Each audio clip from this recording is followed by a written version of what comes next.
You are listening to the Toxic Mold Podcast with my husband, Steve Worsley, the toxic mold expert and your number one source for mold consulting and mitigation in the USA. Here is episode 136. What's the difference between VOCs and mold? Before we get started on this episode, a short or not so short disclaimer. While all attempts have been made to verify the content provided in this podcast, neither the podcaster or the producers assume any responsibility for errors, omissions, or alternative interpretations of the issues discussed herein. All information stated in this podcast is the opinion of Steve Worsley.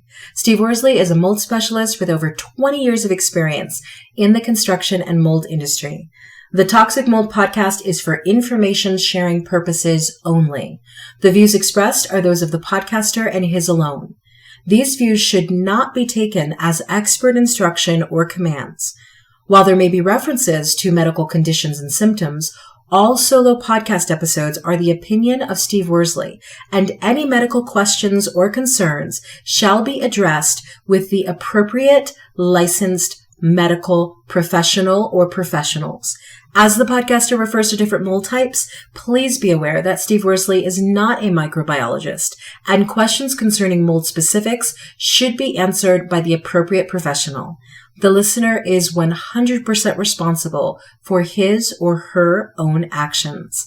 You can check out Steve's books on Amazon about mold and dealing with mold in your home at amazon.com/author/Steve Worsley. And if you're interested in scheduling a mold consultation, over the phone consultation with Steve, you can be sure to find out more about those and his availability at cnccontractorservices.com. Now, let's get to the episode. Hello, everybody. Welcome to a brand new episode of the Toxic Mold Podcast. Today, Steve, we're talking about VOCs. Do you want to tell everybody about VOCs? Yeah, actually, I'd be curious how many of our listeners even know what VOCs are. Do you know what VOC? I didn't until you told me. Volatile organic compounds, but what does that mean exactly?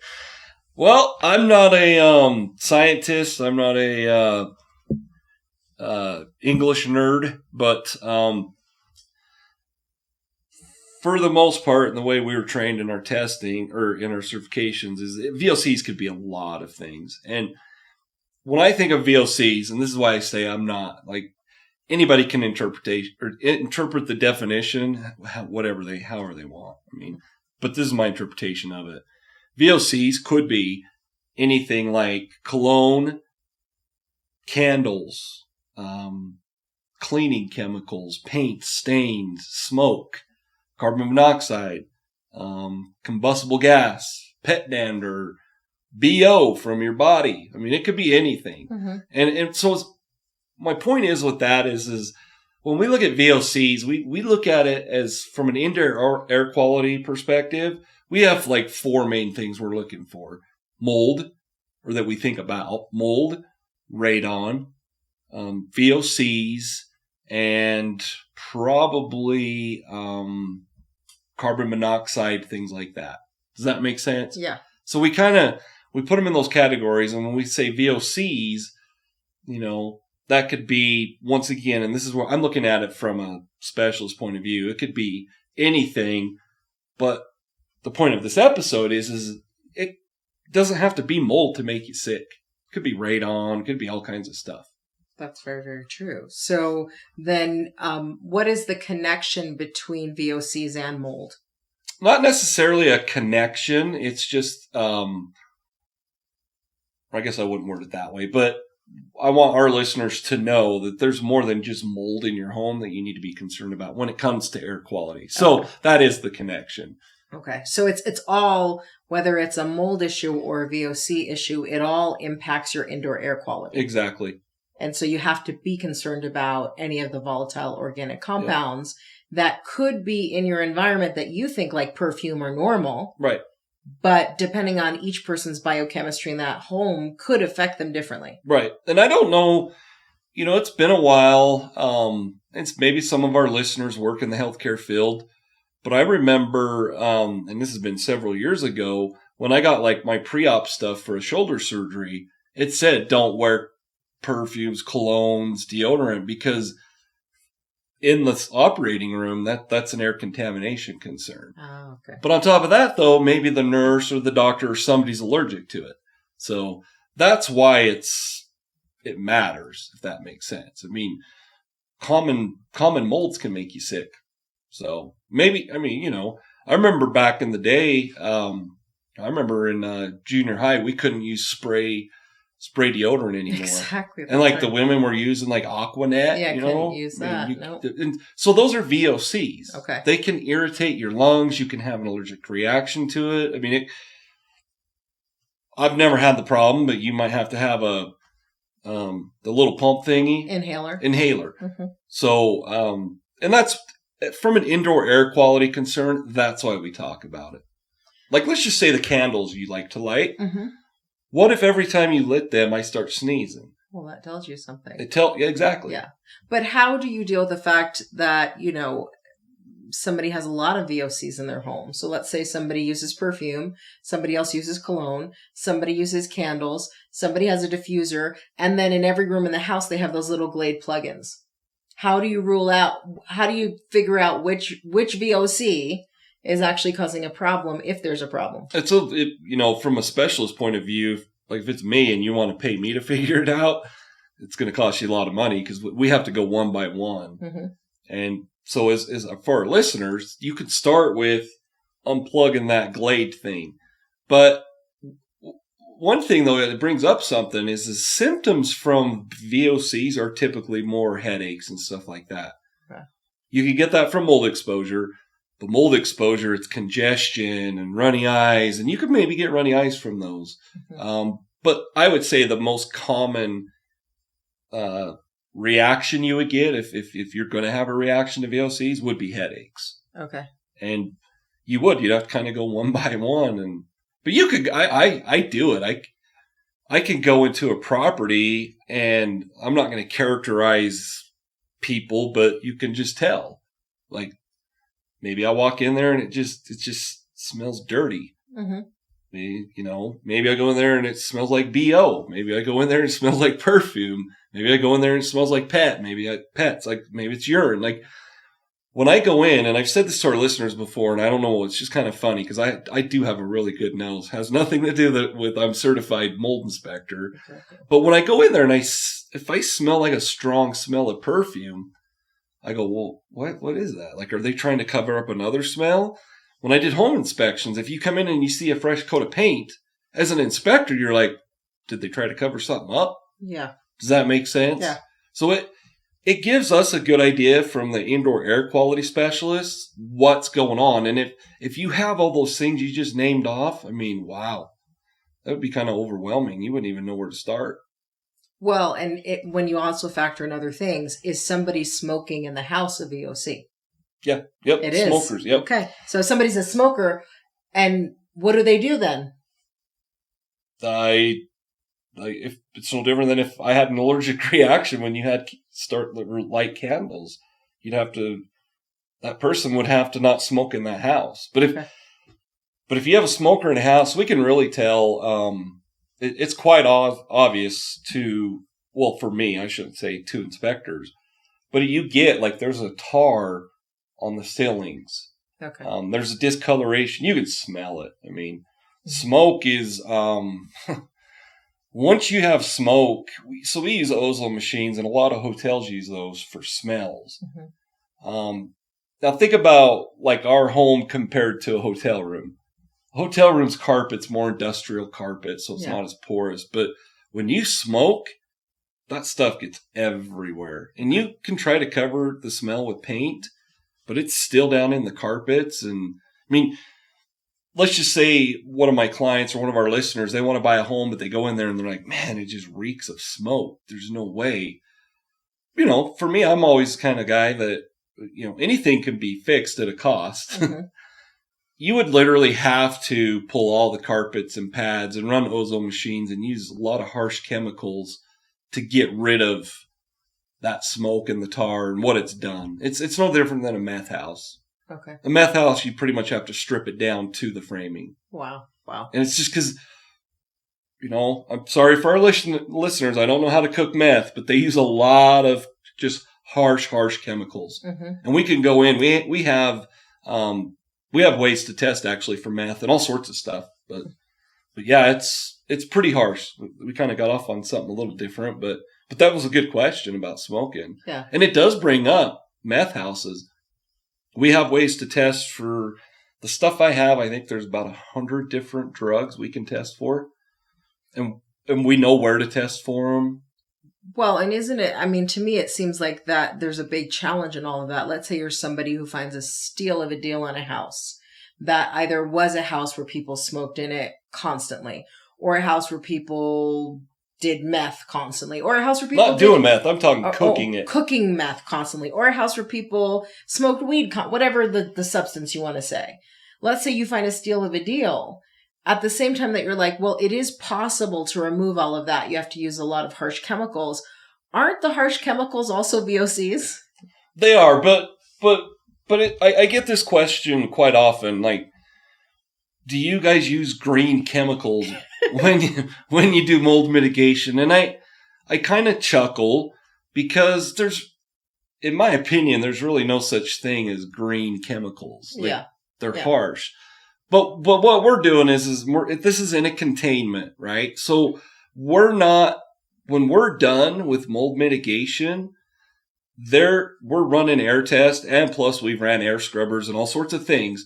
There are not indoor air quality concerns. So I understand what you're saying, mm-hmm. but the people aren't going to be living there. They're not going to be exposed to any of that because we have removed all that with the equipment that we're using. You can't just go in with an ozone machine. Let's just say this was the house. Yeah. And, put a couple out throughout the house and think you're going to cure your problem. No, it goes back to one of our favorite subjects. It's like fogging. Exactly. It's a Band-Aid, but no, it's not. To answer your question, we're not using chemicals that linger for days and weeks that are going to be harmful. Okay. So by the time there are occupants in the home, obviously we're not in there without the proper PPE, mm-hmm. personal protective equipment, just in case people didn't know what I meant. Once you come in and all that's been done, we've ran enough testing.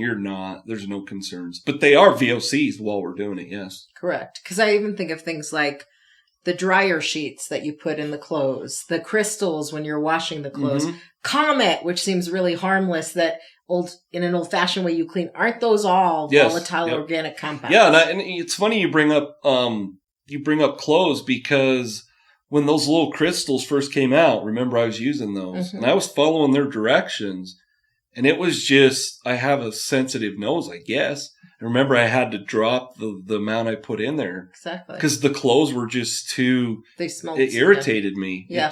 But yeah, those all are. I mean, and that's the thing is it would be like asking somebody, is there a green chemical to remove Kool-Aid from your carpet? Well, you might be able to find something, but to me, it's all, when I say toxic, they all have their pros and cons. And so then if somebody is, I think most people today are living in homes where there are a bunch of volatile organic compounds. Mm-hmm. How do you test for which ones are adversely affecting you? Or is it just you eliminate everything, slowly add back each one and see if it creates a reaction? Well, we have different, from our perspective, from the professional side, like I said, we have ways that we can test for all these drugs. Where we test, how we test, I've done it for years, so I'm not going to go into all that. But VOCs per se, there's a lot of high-tech equipment out there that, in my opinion, is a waste of money that you could get for certain VOCs. But we could test for the drugs. We have, it's called a sniffer. When I say sniffer, I usually refer to my nose, but it's actually it's a combustible gas detector that we can use. That'll tell us if there's any propane issues. We can test obviously for radon. There's machines we have for that. Smoke detectors. We test smoke detectors. So to answer your question, the perfumes and stuff like that, there's no reason to test for it. If we go into a home, like you said, just slowly, like, why would you need all that stuff? I'm just curious. You know what I mean? Mm-hmm. Like, that's not asking you, but that's what I ask myself when I go into a home that has that. Like, is the perfume masking a urine smell, a pet urine smell? Does that make sense? Mm-hmm. That's how I view it. So I go in there and there are these strong smells. And if I got to put my mask on right off the bat, it's not even a mold issue. Then yeah, you've got lots of VOCs. But let's say I start seeing a bunch of, pee stains from dogs. I'm like, oh, that's why they're using this. Mm-hmm. So does that make sense? That does make sense. So, if you're living in a home and there's that much going on, you probably know why. Yeah. Someone smokes in the house. There's something going on. Yeah. So that makes sense. I didn't really answer your question, did I? But well, I think the bottom line is lots of people are living with many more VOCs than they might think. So you've got the Glade plugins, you've got the candles, you've got the perfume. People are living with many more. Yeah, I remember when I was little. You remember the scent you would throw the powdery stuff you would put on the carpet. Yeah, before you vacuum. Yeah, that's a VOC. Yeah, so we have. But why are you putting it in there? To make it smell nice. But that's not really to cover up anything. That was the way in the 80s.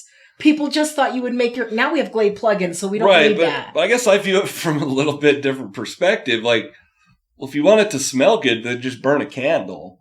But that's a VOC too. Right. But I'm just saying it wouldn't be as harsh to me as putting a dust in your carpet. And I would assume sage is not a VOC when we go around the that's a VOC. Is it? It's smoke. Oh. Yeah. So no, but that's a good VOC. That's my whole point though, is it? And I don't want our listeners to think, well, everything's VOCs, but I'm not trying to group it into one group, but my point is it doesn't have to just be mold per se to be making you sick. And going back to the mold perspective, like why am I smelling fresh paint? Why did they go in and put all this spray foam up in the attic? Are they trying to cover something up? That's why VOCs are such a big deal. And yes, like when I say, well, use a candle instead. Yeah, that's a VOC. But if you're only using the candle, then Mm-hmm. But to me, a candle's way better than a dust that, who knows what that did to our lungs. And because I kind of forgot about that, but I do remember my mom would go around. Exactly. It was a thing. Yeah, that couldn't be that healthy. Exactly. So whatever.